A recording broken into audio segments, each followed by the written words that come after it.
In this video, I will try to explain everything important that you should know about the battery in OnePlus Nord 5.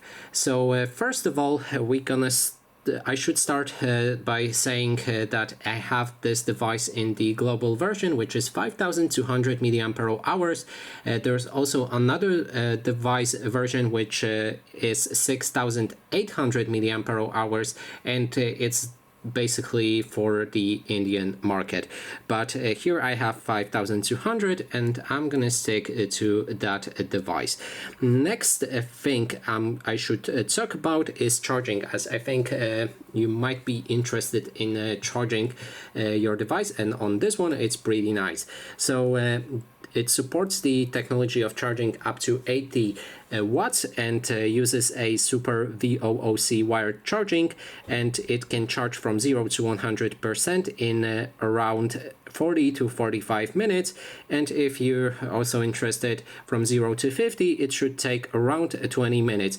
And keep in mind that this may change, and those statistics work for the charger of 80 watts that can support this technology.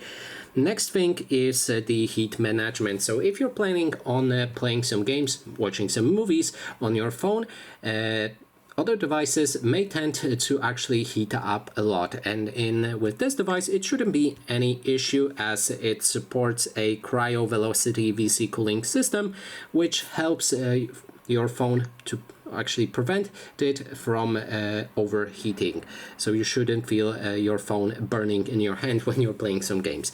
Another thing is the battery longevity features.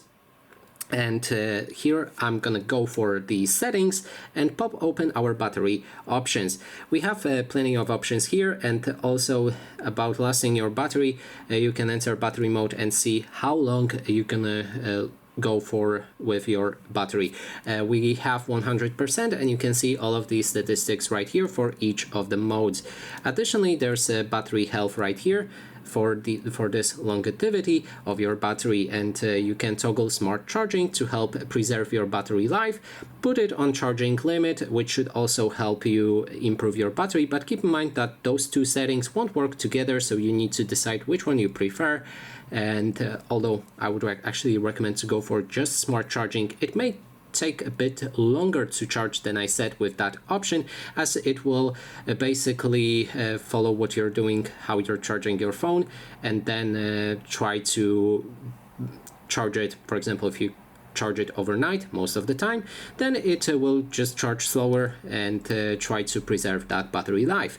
And charging limit will basically limit charging of your device to 80%. It won't go to 100%, but at the same time preserve that battery life. So we have that covered. Next thing is charging settings, and here you can activate smart rapid charging, which should increase the speed of your charging, and without this option, toggle any of them actually, and this option activated, as I said, it will take 40 to 45 minutes with the proper charger to charge from 0 to 100%. There's also power saving settings that you can toggle around, and a few other things that may impact your battery a lot, like changing resolution or even refresh rate, which on this device is also quite impressive, 144 Hz. So that would be honestly everything that may be interesting about this battery on your phone. So thank you so much for watching, and if you like this video, please consider subscribing.